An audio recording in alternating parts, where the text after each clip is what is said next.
তোমাদের সাথে তো আগেই শেয়ার করেছিলাম বিয়েবাড়ির ভিডিওটা।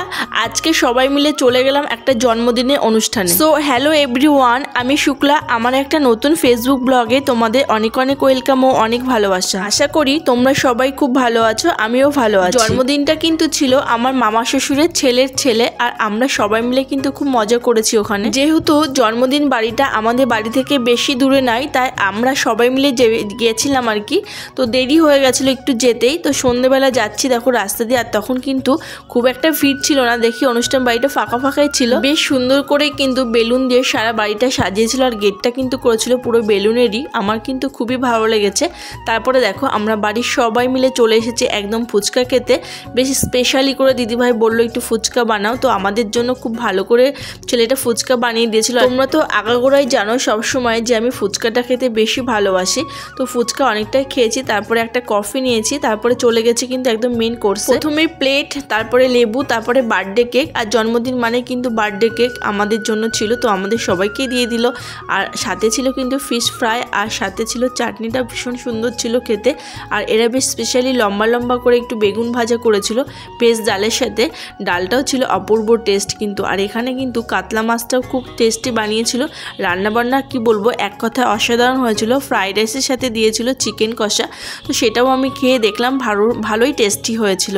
তো সবই ভালো লেগেছিল। তারপরে কিন্তু বেশ একটু ফাঁকা ফাঁকা হতে হতে কিন্তু ভালোই ভিড় চলে এসেছিলো। পাতে চাটনি দিয়ে দিয়েছে দেখো, আর পাঁপড় সাথে চাটনি দিয়ে পাঁপড় দিয়ে কিন্তু আমি বরাবরই খেতে ভালোবাসি। আর মিষ্টি কিন্তু আমাকে খুব ভালো লেগেছে মিষ্টিটা, তাই আমি দুটো নিয়েছি। আর এখানে কিন্তু আমরা আর বসে আইসক্রিম খাইনি, সবাই মিলে কিন্তু আইসক্রিমটা হাতে নিয়ে চলে এসেছি। যেহেতু সব জায়গাতে এখন প্রচণ্ড লাইন, যে কোনো বাড়িতে খেতে গেলেই কিন্তু এখন লাইন ছাড়া কোনো কথা নেই। তো আমরা তাদেরকে সিট ফাঁকা করে দিয়ে আর কি নিচে নেমে এসেছি। আর দেখো চারিদিকে থমথমা হয়ে গেছে, প্রায় অনেকটাই রাত হয়ে এসছে। যখন আর কি রাস্তা দিয়ে আসছি মার্কেটটা প্রায় ফাঁকা ফাঁকা। বেশ অনেকক্ষণ বসে গল্প করেছি সবার সাথে, এই জন্য একটু দেরি হয়ে গেছে। আর অনুষ্ঠান বাড়ি যাওয়া মানে সবার সাথে দেখা করা, গল্প করা। বেশ অনেক দিন যাদেরকে দেখতে পাই না তারাও কিন্তু অনুষ্ঠান বাড়ি এলে তাদের সাথে বেশ কথা বলতে ভালোই লাগে। তো আমার ননদ দেখো একেবারেই হাঁটতেই পারছে না, আস্তে আস্তে হাঁটছে।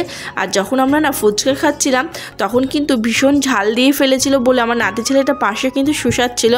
জন্মদিন বাড়িতে গেছিলাম, তারপরে কিন্তু আমার নাতি ছেলেটা আর কি বারবারই বলছিল যে দিদুন একটা বেলুন দাও।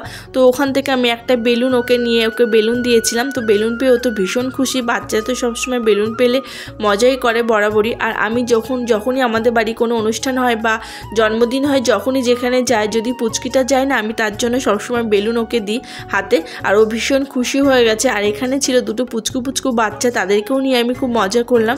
তো কেমন লাগলো ভিডিওটা অবশ্যই তোমরা জানিও। অবশ্যই লাইক কমেন্ট শেয়ার করে দিও। দেখা হবে তোমাদের সাথে অন্য কোনো ভিডিওতে।